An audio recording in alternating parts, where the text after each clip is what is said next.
31편입니다. 이와여 내가 주께 평온히 나로 영원히 주께 마시고 주의 의로 나를 건지소서. 문제 있지요? 문제 있습니다. 다윗에게 문제가 있습니다. 문제가 생겼습니다. 그리고 시편 31편은 다윗의 시 그렇게 되어 있습니다. 2절에 보면 내가 귀를 기울여 속히 건지시고 나의 견고한 바위와 구원하는 보장이 되소서.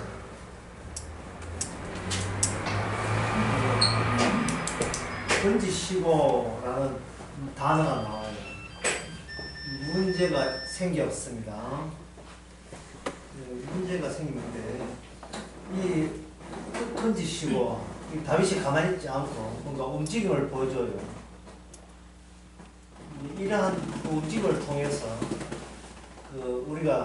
우리에게도 문제가 있다면 그 문제에 있음이 우리는 위험스러운 상황이라고 봅니다. 뭔가 위험스럽다. 문제가 있다는 것은 이게 위험스럽다. 그러면 이 중에서 가장 위험한 것을 여러분들이 한번 골라보세요.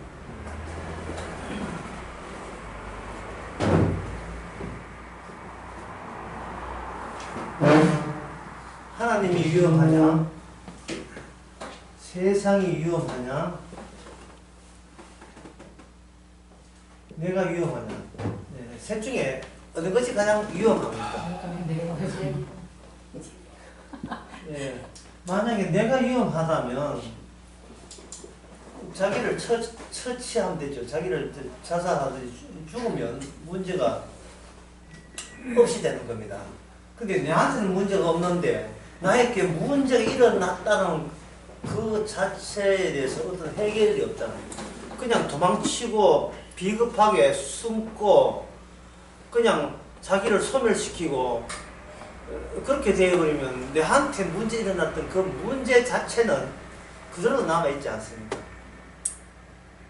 자기가 편하기만 하면 내가 불편한 데서 하면서 편하다, 편함 이러면 이 세상 문제가 아무 문제가 없는 거니까 너무나 이거는 개인적이죠. 예. 그래서 3번을 이렇게 답들을 했다는 것은 평소에 우리가 얼마나 지 편한 쪽만 생각해서 세상을 살아가느냐 그게 막 티가 나버렸어요. 이것을 뭐라고 하냐면 이건 환상이라 해요. 환상. 마음자. 이 환상이라는 현실이에요. 비현실. 하나님이 주신 현실 속에 살면서 비현실적으로 사는 것. 이게 불신자죠. 자기는 편한데 지옥은 왜 있으며 왜 만들었으며 지옥이 꼭 굳이 필요한 이유를 전혀 모르면서 지옥은 나중 문제고 나는 내만 편하면 그만이다. 이런 마음에 대해서 성경은 아주 창세부터 요한계시록까지 계속 쏘아댑니다. 그게 망상이야. 그게 환상이다. 이 되는 거죠. 그래서 망상은 뭐냐면 내가 이미 위험하기 때문에 이런 현상으로 도피하려는 생각을 갖고 있습니다. 그래서 가장 1번, 2번, 3번 가운데 가장 위험한 분이 누구냐면 하나님이 가장 위험해요. 하나님이 우리를 지켜주는 보호자가 아니거든요. 사랑의 하나님이 아니다 이 말이죠. 사랑의 하나님 같으면 세상 마음사가 내 마음대로 내 뜻대로 해줘야 사랑의 하나님이죠. 우리 인간의 입장에서 볼 때에 인간의 입장은 불편하면서 편함으로 가잖아요. 여러분 아시다시피 창세기 3장에 이미 선한 걸 따먹고 난 뒤에는 우리 인생이라 하는 것은 고단한 인생, 피곤한 인생이 지당한 거예요. 당연한 거예요. 이 세상을 살면서 행복을 추구한다는 것은 이거는 자기 주제를 파악을 못한 거예요. 하나님이 만든 세상에 대해서 그냥 눈 질끈 감고 나 편하다 나 행복하다 이런 헛소리만 늘어놓는 거예요. 이거 환상 속에 빠져 있는 겁니다. 근데 다윗에게 문제가 생겼어요.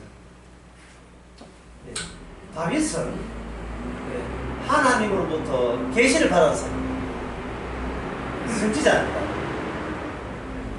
왕이고 선지자고 나중에 제사장까지 하게 돼요. 제사장까지.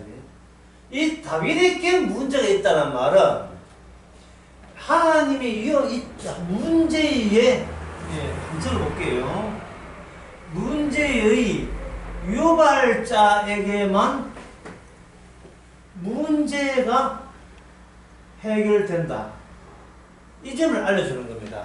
세상에 왜 존재하느냐, 왜 움직이느냐, 왜 변하느냐, 이 모든 세상에 일어나는 여러 가지 쉬지도 않고 달라지는 그 변화의 핵심 또는 정답은 문제 유발자 수준까지 올라가야 비로소 문제 해결점이 돼요. 안 그러면 밑에 있으면요, 이거는 망상이 된다는 거예요. 망상은 어리석음이죠, 어리석음. 진리가 아닌 거예요. 진리가 아니면서 나는 편하다. 이거는 같이 쓰레기 바지에 같이 쓰레기로 처리되는 겁니다. 근원적인 문제는 해결 안 하면서 나 배부르다. 이거는 어리석은 겁니다. 이게 어리석으면 제가 하는 게 아니고 누가복음 12장에 보면 나오는데 어떤 부자가 너무 농사가 잘 돼서 창고를 크게 지었을 때에 그때 나오는 말이 네가 어리석도다. 네가 편한 건 이해되고 네가 앞으로 내가 떵떵거리면 잘 먹고 잘 사는 것은 내가 충분히 이해하는데 문제는 근원적으로 네가 어리석다는 거예요. 진리를 모른다는 거예요. 그럼 진리를 알려줄게. 오늘 밤 새벽에 네 목숨, 네 영혼 데려가게 되면 네가 그렇게 넉넉하게 생각하는 그 창고의 모든 것을 누구시 되겠느냐? 어리석지. 그럼 결국 어리석지 않으려면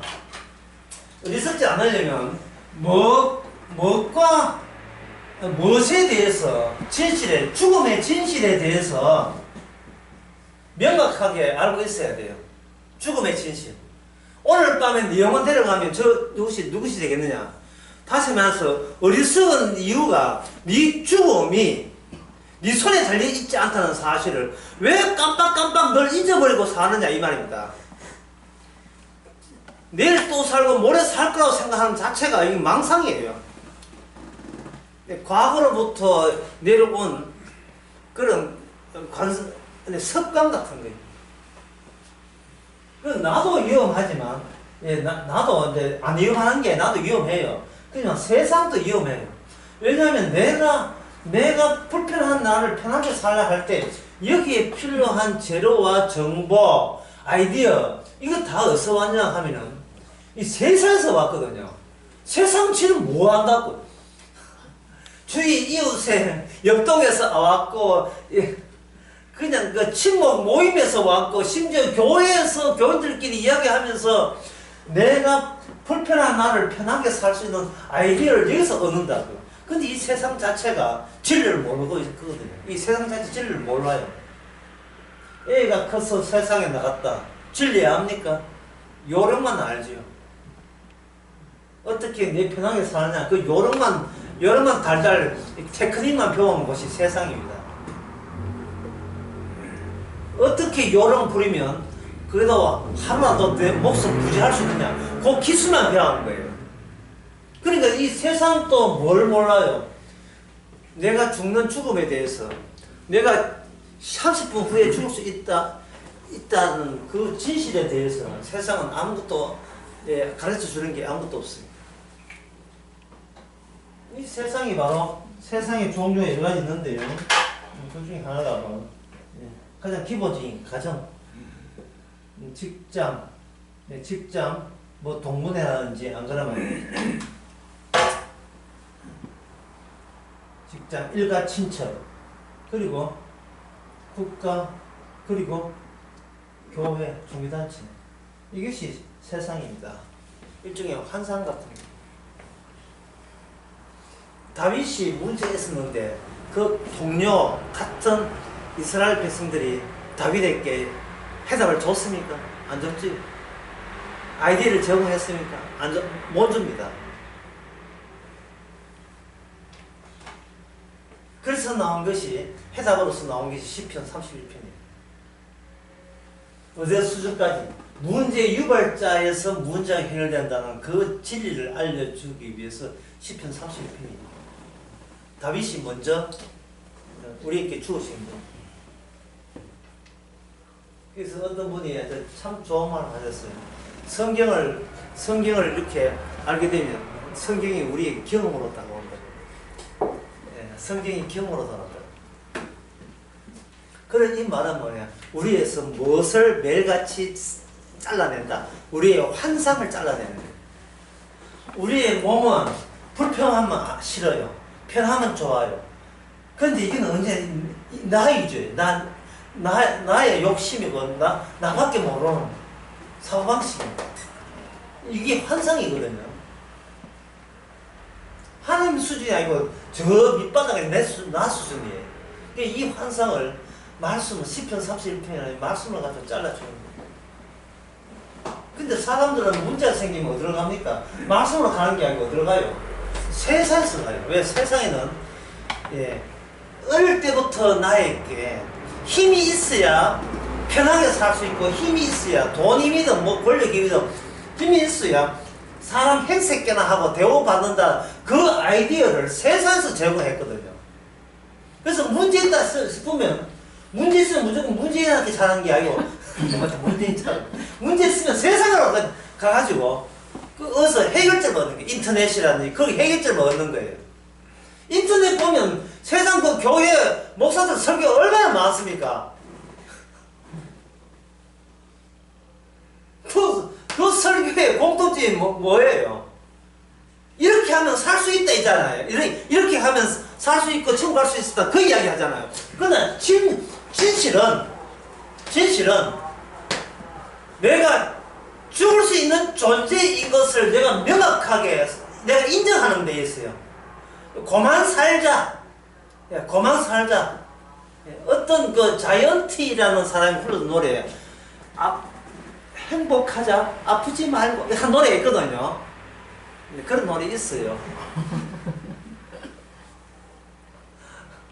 행복하자, 아프지 말고 인데 제가 만약에 그 자이언티 그 노래 가사를 쓴다면 살지 말자, 죽음을 알자.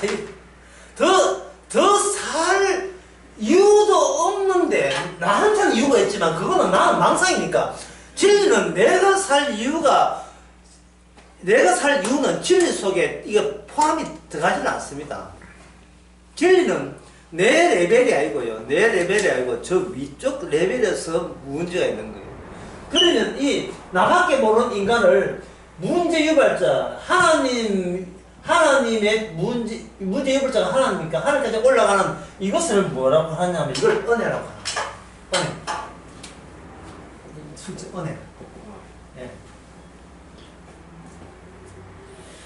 요새 말썽꾸러기 세댁 은혜 말고 은혜 말고 은혜.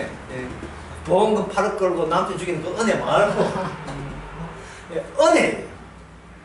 그 보험금 8억 하고 남편 죽이고 도망하는 것은 그거 어디서 배운 거예요? 세상에서 배웠죠. 사람들 욕하죠. 근데 그 사람은 어릴 때부터 세상에서 그런 아이디어를 얻어 쓴 거예요. 우리도 그런 형편되면 그런 아이디어를 은근히 생각할 수도 있어요. 남편한테 한 8억 있겠다. 남편하고 살기 쉽겠다. 빨리 좀 주고 더 이런 생각이 들 수 있어요. 그것이 나의 불편한 나를 편하게 살고자 하는 내가 내 욕망이 내 욕심이 요청하는 바거든요. 내 육신도 내 마음대로 안 되고 그 육신이 요청하는 바에 따를 수밖에 없어요. 은혜라는 것은 나를 잊어버린 겁니다. 이 은혜가 올라가게 되면 나를 잊어버렸잖아요. 이것을 뭐라고 하냐면 이걸 자유라고 합니다. 자유. 시편 32편은 이 자유를 이야기합니다. 자유는 나의 업무가 없는 것, 없는 상태가 자유예요. 없는 상태. 내가 할 업무가 하나도 없는 게 자유 상태예요. 이 자유, 나의 업무가 없는 상태, 이게 무슨 상태? 다른 말로 하면 이게 뭐냐 하면 천국입니다. 천국은 나의 업무가 없어요.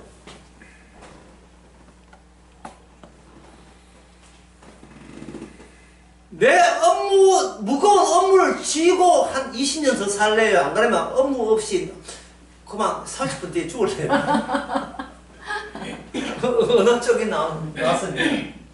이 천국은, 성경에서 천국은, 특히 신약에서 천국은, 천국 들어가기 전에 이미 천국의 삶을 살도록 되어 있어요. 성령께서 그 맛배기를 성령께서 매일같이 꾸준하게 그 삶을 제공해 주고 있습니다. 나의 업무가 없는 거. 그 나의 업무가 없다는 말은 내가 없다가 아니라 나와 문제 유발자와 관련되어서 나의 업무가 떨어져 나가는 거예요. 아멘. 내가 편하게 살기 위해서 내게 필요한 업무가 있었는데 그게 하나님과 은혜로서 연결되다 보니까 그거는 나의 일은 아예 없고 주님의 일에 포함이 된 나가 되어버립니다. 그 일은 누가 하느냐? 주님이 일하고 나는 주님의 일에 딸려갈 뿐이죠. 마태복음 8장 9절에 나온 말씀. 이 말씀이 뭐냐 하면 바로 주께서 가라 하면 가고 오라 하면 오나이다. 근데 아무것도 안 한다는 말이 아니라 누가 주가 되고 누가 부가 되느냐 하면 주님이 주가 되고 내가 부가 되는 거예요. 주께서 나에게 나를 통해서 나의 일을 하는 게 아니라 주께서 나를 통해서 주의 일이 나를 통하여 발산되는 거예요. 그러면 여기서 문제 하나 나가겠습니다. 여러분 농부입니다. 갑자기 농사가 잘 되었어요. 너무 곡식이 저장할 데 없어서 창고를 만들었습니다. 예? 자, 이제 문제 나갑니다. 여러분, 어떠한 마음가짐이 돼야 됩니까? 갑자기 문제 어려웠죠. 아까 분명히 누가 보면 예를 들었는데, 예? 마침 꿀떡 같아. 내 영혼 앞에 염려하지 마라. 이런 이야기가, 어리석은 자의 이야기가 막 나올 것 같아요. 예, 그렇지요? 정답은 바로 어리석은 자의 그 고백을 즐겁게 가볍게 하는 거예요. 어리석은 자가 뭐냐 하면 내 영혼아 이제 편하게 먹고 마시면 즐기자 라고 똑같은 고백을 내놔야 돼. 왜? 육신이 그 어리석은 자와 동일한 어리석음의 육신이기 때문에 내놓으면서 우리는 슬것이 웃지요. 이게 바로 어리석음을 알려주기 위해서 나를 통해서 주께서 말씀대로 일하시는 결과물이 접니다. 안 어리석은 것이 아니고 어리석은 것에 대해서 용감하게 거기에 뛰어들으세요. 그리고 이것이 어리석다는 것을 외부에게 우리를 통해서 알리면 우리는 말씀 전거자가 되는 거예요. 들어보니 별로 어렵지 않지요? 예? 평소에 어리석은 대로 하던 대로 하시면 되죠. 세상을 바뀔 일이 없잖아요. 뭘 바뀌어도 마찬가지인데. 12장에 10장 20절 누가 뭐 12장 20절에 나오는 말씀이거든요. 고치게 되면 이걸 안 썩을래 하고 고치게 되면 이게 업무가 되고요. 내가 나의 구원을 주께 맡기지 않고 내 손에서 구원될 만한 괜찮은 구원될 만한 것을 따로 조립해버리면 이거는 뭐가 떨어지냐? 하나님의 은혜가 떨어져 버리는 거예요. 은혜가 떨어지고 은혜가 주님의 은혜의 줄이 이게 하나의 수준을 나의 수준에서 하나님의 수준을 높여주는데 은혜가 끊어지면 이 끊어진 이 경험 한번 해보실래요?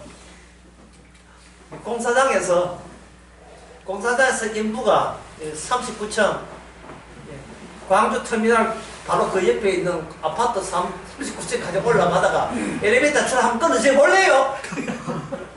은혜가 끊어지면 다시 곤두박질 쳐가지고 자기 원래 있었던 은혜 없던 그 불신자의 바다가 떠있죠. 불신자가 뭐냐? 자기 업무가 있는 사람이 불신자예요. 자유가 없죠. 자유가 뭐고 이런 식이에요. 자기 업무가 그거잖아요. 업무가 그 업무 중에 회사도 다녀야 되고 애들 공부를 해야 되는데 그 업무 중에 하나가 교회 충성해야 되고 교회 열심히 해서 내 또 신앙 있다는 걸 하나님 앞에 또 이거 또 내신 성적 받아야 돼. 이게 얼마나 악마적인 일입니까? 주의 일이 아니고 나의 일이 되어버리면 그 자체가 무거운 짐이 돼요. 주께서 분명히 오신 이유는 수고하고 무거운 짐을 들어드리기 위해서 하는 거예요. 아멘. 예수 믿고 나오는데 율법 지킨다고. 이거 뭐 성경법도 지켜야 되고 교회법 지켜야 되고 뭐 온갖 거 다 해야 되고 예. 위험을 해도 하나를 위험해야지 내가 내 쪽에서 위험하면 안 돼요. 위험하다는 말은 그만큼 여기 문제의 해결책이 있다는 뜻이에요. 해결책이 있다는 뜻입니다. 그 해결책이 시편 31편이에요. 자, 다시 한번 보겠습니다. 시편 31편을 보면 다윗에게 문제가 생겼어요. 분명히 문제가 생겼잖아요. 여호와여 내가 주께 평안해 나로 영원히 둥글지 마시고 이게 다 문제거리예요. 문제거리인데 다윗은 이런 신앙 고백을 하는 이유는 이 문제는 내가 편하게 살라고 내가 만들어낸 문제가 아니라 하나님을 하나님의 자유 하나님께 하나님과 연관되어 있는 하나님 됨을 더 깊게 더 많이 드러내기 위한 하나님의 일이죠. 일. 나에게 문제가 생긴 것은 내가 전에는 하나님을 요만큼 알았는데 하나님을 더 많이 크게 깊게 넓게 더 알게 하기 위해서 나에게 이런 변화가 생긴 거예요. 사도 바울의 그 기도 내용에 이게 나와 있습니다.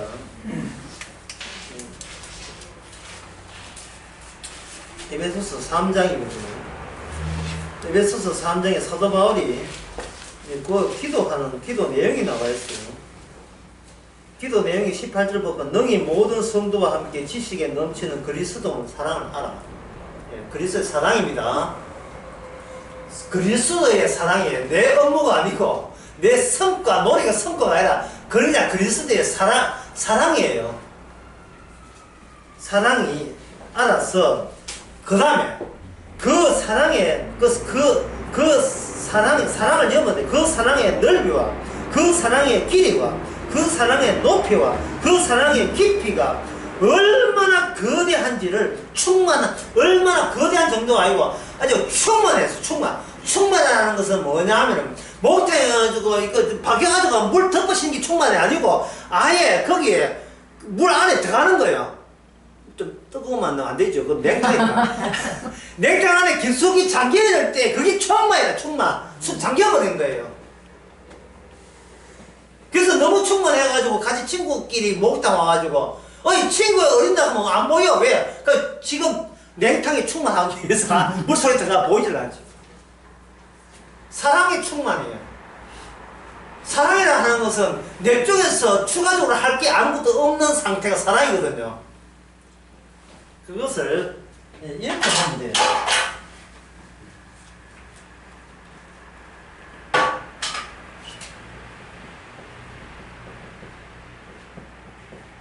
갓난아이의 특징은 자기 이름을 모릅니다. 갓난아이였으니까 좀 크면 이름을 알겠죠. 자기 이름을 몰라요. 이름을 몰라도 괜찮아요. 왜? 자기 주변에는 부모의 사랑이 충만하기 때문에 이름도 몰라요. 성도 몰라요. 아무것도 몰라. 아무것도 몰라도 괜찮아요. 자기 엄마, 갓난아이의 자기 엄마가 뭡니까? 싸는 데로 살 뿐이지 무슨 자기 업무가 있어요. 갓난아이가 낳자마자 엄마 숙제 할래요. 예. 그건 뭐 귀신이지 뭐. 네가 어린아이가 되지 않으면 천국에 못 간다는 말은 좀 모든 걸 놓아라 이 말이죠.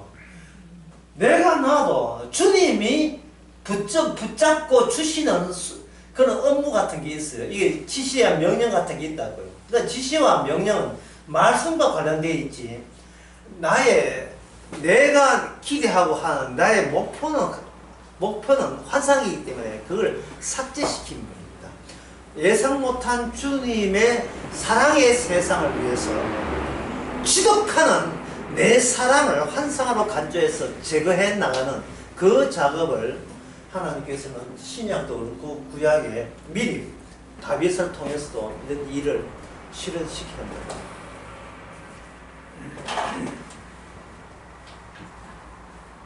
이 갓난아이는 옆에 부모가 옆에 항상 주시하고 딱 지켜보고 그렇게 하죠. 그렇다면 다시 한번 정리하게 되면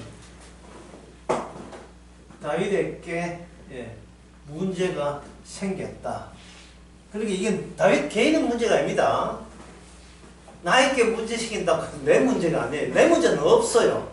그냥 주님이 내가 누군지를 더 많이 알도록 이런 새로운 환경 창조를 쉬지 않고 해 주십니다. 자기 성도한테.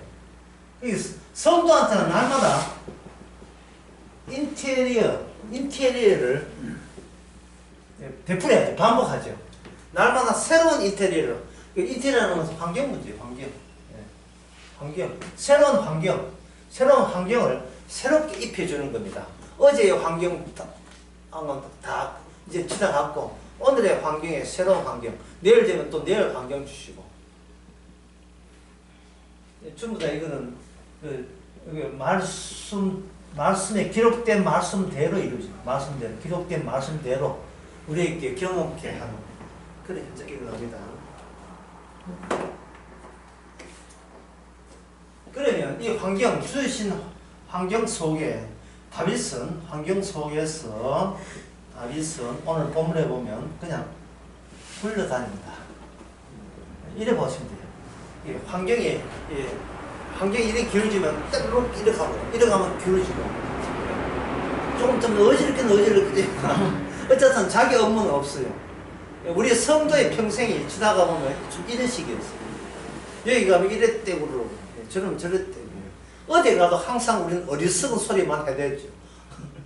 지나가 보면 내 불편함을 해소하는데 극극해가지고 주위에 떠시고 뭐 관심도 없고 막 딱 기도를 하면서 못 살겠습니다. 살려주세요라고 무슨 의도로 왜 그렇게 살려줘야 될 이유도 없이 무조건 이거는 살려달라고 지나가 보면 다 환상을 쫓았던 세상을 닮아갔던 우리 모습이었다는 걸 알 수 있죠. 다시 굴러다니는 거죠. 저는 이걸 뭐라 보냐 외자로 사자성어로 충무 꿀빵이다. 충무 알죠? 통영, 지금은 통영. 통영 꿀빵의 특징이 뭐냐? 대부분이 앙코예요. 대부분이 앙코고, 앙코 덩어리에 하도 그러다 보니까, 맛도구리 비슷하게 하도 그러다 보니까 내용물이 앙코고, 그 껍데기가 약간 있고 거기다가 꿀 발라나는 거예요. 거기다 뭐, 땅콩이 이렇게 붙이나. 한 개처럼. 세상에 굴러다니면 안에 우리는 세상에서 묻은 말똥구리처럼 세상에 묻은 인간의 죄라는 죄를 다 동그랗게 뭉쳐져 있어요. 그게 우리의 정체성, 우리의 모습은 그겁니다. 쪼개보면 세상에 세월 산만큼 나이 든만큼 죄는 거기 완전히 눈사람 굴리면 눈사람 두께 청이 생기는 것처럼 산만큼 죄가 온갖 죄를 다 있죠. 근데 주님께서 사상에서 거기다가 주기에서 죄 씻음의 피의 사랑으로 꿀을 썰고 꿀을 빨려. 내가 하나님의 사랑이 얼마나 큰지를 알기 위해서 내가 너를 그렇게 세상에 굴러먹게 했다. 됐냐? 지금껏 지금 이때까지 살아온 그것이 네 원대로 된 것이 아니고 내 원대로 되었다. 이것이 바로 내 수준에서 주님이 쑥 올라가는 그 은혜의 엘리베이터, 은혜에 관련돼서 갑니다. 관련할 때 그냥 뭔 가지고 세상이 어떤가를 그걸 알고 통과하는 거죠. 진짜 하나님 무섭다면 하나님이 위험하다면 그만큼 하나님 무섭다는 거예요. 해결책은 하나님 쪽에서 해결해야지 중간에 있는 세상 쪽에서 예? 국가 가정교회 이런 데서 직장에서 어떤 해결책이 영원한 영생을 주지를 못해요. 가난아이 자체가 생명이잖아요. 가난아이처럼 되지를 못한단 말이에요. 니고데모가 두 번 다시 가난아이를 될 수가 없다는 소리를 들었습니다. 니고데모 입장에서 예수의 말씀이 그렇게 어렵죠. 정말 뭔가 조금이라도 본인이 할 수 있는 가능성이 있으면 해보겠는데 근원적으로 차단시켜버립니다. 인간이 할 수 있는 모든 가능성을 다 차단시켜요. 그럴 때 온전한 건짐이라는 게 나도 조금 보태고 주님 조금 보태서 건지는 게 아니고 온전히 하나님 문제 해결을 시키는 과정 속에서 우리는 구원이라는 결과물이 나는 겁니다. 그러면 하나님은 하나님께 문제를 유발시키면서 해결책이 뭐냐? 그것은 바로 하나님의 죽음입니다. 오늘 강의 핵심이 되겠습니다. 하나님의 죽음. 자, 역시 이것도 한 세 가지 이게 질문할 때 세 가지 항을 내놓고 질문할 테니까 전달을 보세요. 1. 하나님의 죽음. 2. 나의 죽음. 3. 윙윙거리는 파리의 죽음. 각 죽음의 차이점이 뭐예요? 같은 죽음 알겠죠? 파리가 저에서 윙윙거릴 때 파리채가 됐죠. 이게 무슨 뜻입니까? 예, 파리채 살의 의지를 보이죠? 예. 왜냐하면 파리가 윙윙거리면 나는 위협을 느끼죠. 뭐 파리한테 앉았다고 죽지는 않지만 불편하잖아요. 그 불편의 끝은 죽음이라는 그 불편함과 관련되어 있기 때문에 지금의 쾌적한 이 순간을 만끽하기 위해서는 파리는 주위에서 다 잡아야 되겠죠. 그러면 그걸 내 파리채의 폭력에 휘둘린 그 파리 목숨의 가치는 우리는 어떻게 관련되어 있습니까?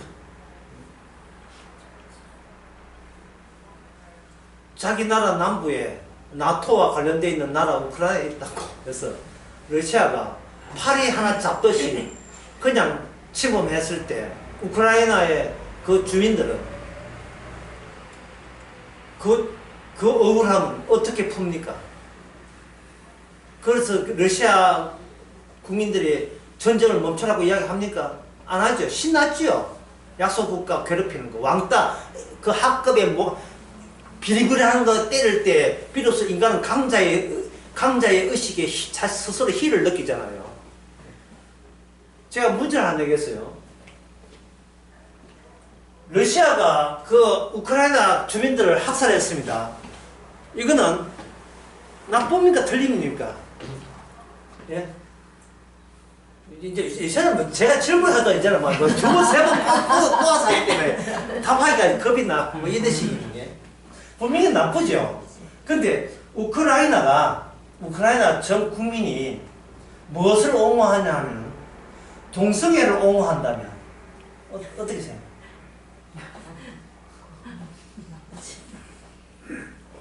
동성애를 옹호하고 복음을 거부하고 그죠? 너무나 세속적인 국가라면 러시아 쪽에서 이거는 하나님의 징벌이라고 자기 전쟁을 정당화할 수 있는 수가 되죠. 자, 윙윙거리는 파리가 주위에 들것습니다. 자, 파리제적으로 잡았습니다. 양심의 가책을 느낀 적이 있습니까? 내가 오늘 파리를 내고 있어요. 이거는 중이라도 양심을 갖지 않아요. 중이라도.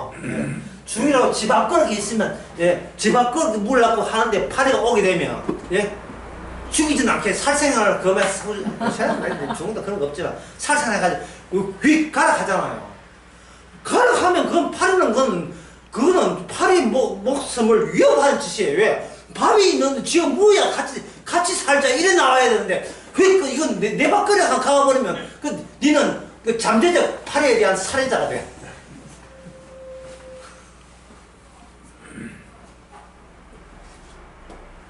이 세 가지 죽음의 특징은, 예, 나의 죽음은 어디까지나 내 입장만 생각하게 돼 있어. 내 입장만. 죽기 전에 뭐 맛있는 게 잘 먹자 이런 식으로 내 입장만 생각한다고. 그러나 하나님의 죽음은 인간이 끼어들 수 없다는 특징을 갖고 있어. 하나님의 죽음은. 저도 하나님 주인데 저도 같이 가담하겠습니다. 이건 베드로가 이야기했거든요. 베드로가 예수 따라갈 때 시금응치에 그래 이야기했다고요. 저도 한 희생합니다. 저도 희생이 뭔 줄 알고 사랑은 희생에서 온다는 걸 저를 압니다. 그런데 저를 끼워주세요. 자, 네가 낄 자리가 아니죠. 네가 낄 자리가 아니에요. 왜냐하면 이 피조세계, 우리도 피조물이잖아요. 피조세계의 모든 문제점은 우리 피조물의 문제는 하나도 없어요. 사실은 없는데 악마가 네 미래는 네가 하기 나름이라고 자꾸 악마가 사기를 친 거예요. 그 사기 치는 사기꾼 중에 사기꾼의 앞잡이가 그 교회 목사들이지만, 네 문제는 네가 해야 돼. 네 장래가 저주받느냐 못 받느냐는 네 결정하기 나름이다. 그러나 성경은 일체 인간의 문제는 없어요. 주님은 인간하고 상대를 안 합니다. 악마하고 상대하지 인간하고 상대 안 해요. 여자의 후손은요, 뱀의 후손이에요.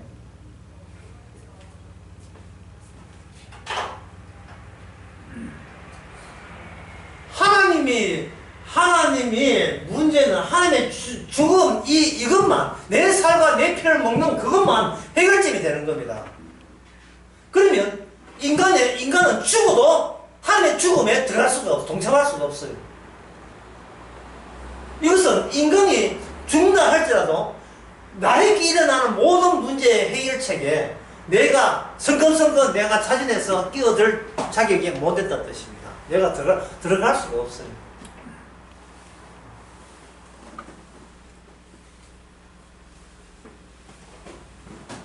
세상 사람들은 뭐 하고 있는지 모르겠어요.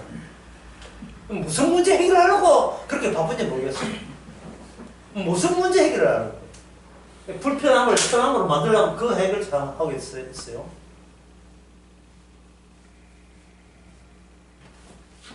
여러분 잊었겠지만 다시 한번 여러분들 확인시키겠습니다. 천국은, 예, 자유가 없는 것은 천국이 아닙니다. 부채피가 없는 것은 활명수가 아닙니다. 자유가 없는 것은 자유가 없는 천국은 없어요. 천국 가서 심심해서 못 살겠다 하는 것은 이거는 여전히 자유가 없는 거예요. 넣어주지도 않지요. 자유란 나의 업무가 없는 거예요. 나의 생각, 내 관심사가 없는 거예요. 다윗도 자기의 관심사를 자기가 만들려고 하는 것이 아니고 시편 31편에서 하나님 쪽에서 의도적으로 하나님의 문제를 일으켜버린 겁니다. 내가 아무리 위험에 피해서 안전한 곳에 한다 할지라도 하나님께서 문제를 일으켜버리면 내가 안전하고 있는 그곳이 천하의 위험한 곳이 되는 거예요. 그래서 하나님이 가장 위험하고, 하나님이 가장 위험하다는 것은 가장 근원적인 해결책도 누구에게만 있다? 하나님에게만 있다는 뜻이에요. 이 위험한 걸 가지고 슬퍼하지 말고, 예. 나는 죽었다, 나는 이제는 고생이다 생각하면 안 돼요. 성령이 오고 난 뒤에 사도들 있잖아요. 예수님 사도들이 가는 곳이 오늘 다윗이 가는 거랑 똑같아요. 같은 그 선지자 계열이기 때문에 주께서 늘 굴러가도록, 무슨 꿀빵? 충북 꿀빵. 예, 통영 꿀빵처럼 굴러가도록 새로운 환경을 조성해놓고 거기다가 12사도를 그냥 보내버리는 거예요. 그래서 사도는 문제를 해결한 사람이 아니고 이미 문제가 해결되었음을 넉넉하고 자기 업무가 아니니까 아주 넉넉한 자유로운 가운데서 마음껏 절하는 거예요. 왜냐하면은 하나님의 죽음이 해결책이잖아요. 그럼 나의 죽음은 해결책입니까? 해결책 아닙니까? 해결책이 아니죠. 죽어도 상관없는 거예요. 그래서 사도 바울이 말하기를 로마서 14장 7절에 사나 죽으나 내가 죽는 건 내하고 무슨 관계인데 사나 죽으나 주의 것이다. 내가 죽는 것이 나하고 상관없는 이야기 되어버려요. 이 정도로 자유로워요. 이쯤에서 또 아까 이야기 또 잊어버리시거든. 그래서 그래서 옆에 파리가 윙윙거리면 죽여야 됩니까? 아니면 사료 먹으라 해가지고 밥을 같이 먹여야 됩니까? 어떻게 됩니까? 죽여야지요. 가차없이 죽여버려야죠. 그거나. 왜냐면 내가 죽어 마땅함을 알려주기 위해서 하나님께서 파리가 들끓는 환경을 인테리어를 조성해 줬기 때문에. 예, 제가 한 문제를 낼 테니까 이제 이 광고의 문제점이 뭐냐를 여러분들이 한번 답변해 보세요. 예. 미싱사 동그라미 명, 인타사 동그라미 명, 그 다음에 소매다리 동그라미 명, 예. 다이마루 동그라미 명, 예. 그 다음에 시다 동그라미 명, 예. 예. 광고에 요 밑에 내려오는 광고에 원래 문 닫았으니까 미싱사지 미상사예요. 미싱사. 네, 미싱사. 자, 이 광고의 문제점은 예. 지금까지 공부하는 거 엄청 문제입니다. 이 문제점이 뭡니까? 예. 미싱사, 인타사는 잘 모르는데 아까 물어보니까 봉제에서 라벨을 하는데 소매다리 있는지 아시죠? 밑에 소매가 전문사리고 인타사가 안감 비슷하게 단을 이렇게 정리하는 거예요. 다이마루 하는 것은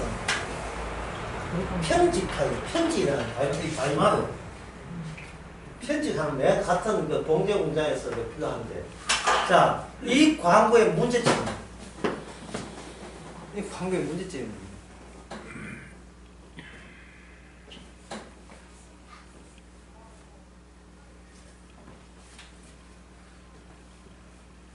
문제점은요, 은혜로부터 눈 돌리게 하는 거예요. 이게 문제점이에요. 은혜로부터 눈 돌린다. 그래, 만약에 나이 들었는데 이제 집안에 뭐 돈 나올 게 많아가지고 갑자기 뭐 남편이 뭐 이렇게 병이 많았는데 아한테 뭐 이렇게 사업 자금이 든다 할 때 나이 한 30년 봉제했던 사람이 아이고 그만둘라 했는데 이제 또 돈 벌어야 되겠네 해가지고 길거리 이렇게 되게 되면 관심사가 어떻게 됩니까? 은혜로부터 관심사가 일로 돌아가겠죠. 눈총이 돌아가죠. 통하게 되면 하나님의 레벨의 수준에서 관심사가 그만큼 희박해지는 거예요. 이제는 열심히 돈 벌어야지. 예.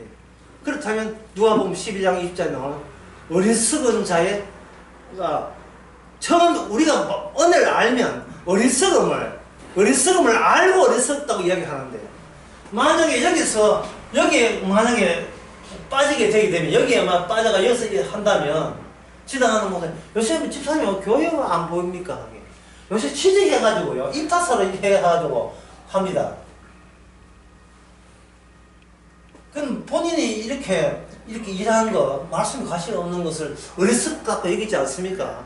뭐 어리석고 먹고 살아야죠.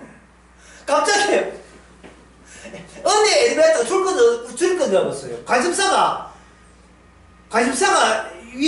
자꾸 밑에 추락된 거예요. 그런데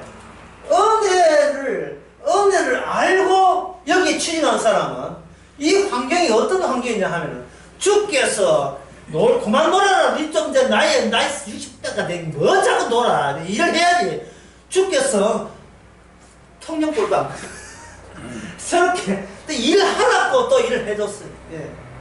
근데 이제 목사님, 무슨 뭐 교회 막 찌찌개 하는데 내가 참 이게 이 나이에 돈 벌어다가 이렇게 하면 참 이 어리석은 짓을 합니다 하고 예, 한 7개월 뒤에 갈게요. 뭐 이러죠. 한 7개월 동안 바짝 벌고 갈게요. 이럴 때 본인을 뭐합니까? 화를 내는 게 아니고 새로운 직장에 있으면서 나의 어리석고 나의 세속적인 것에 대해서 다시 경험케 하는 기회가 되는 거죠. 예.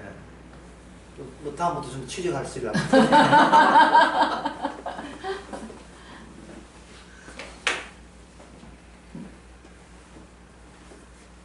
세상에서 이런 게 눈만 돌면 다 이런 거예요. 전부 다 관심을 내가 한 상을 쫓고 있는 진짜 어리석고 죄인이라는 것을 알 수 있는 것들로 가득 차 있기 때문에 문제가 주께서 나의 사랑을 주의 사랑의 깊이와 높이를 알기 위해서 환경이라고 이해하고 아무런 부담 없이 어디든 취직하면 되는데 그게 아니고 하나님 미안합니다 해놓고 끊어버리고 다시 돌아가 버리면 그거는 자기 업무가 스스로 있으니까 뭘 놓쳐버려요? 자기의 자유를, 귀한 자유를, 예, 자유를 놓쳐버린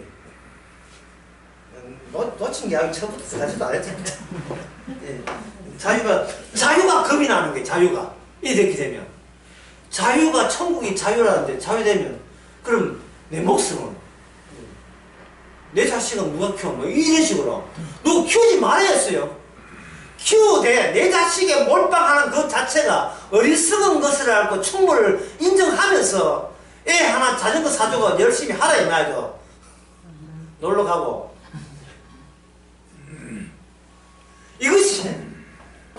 이것이 다윗에게는 똑같이 일어납니다.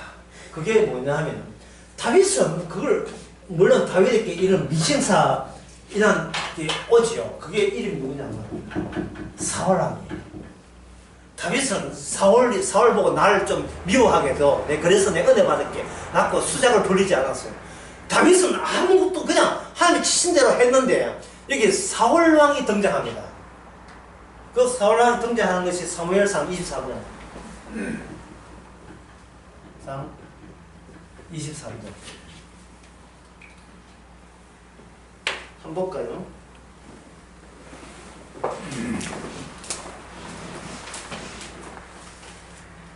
사무엘상 23장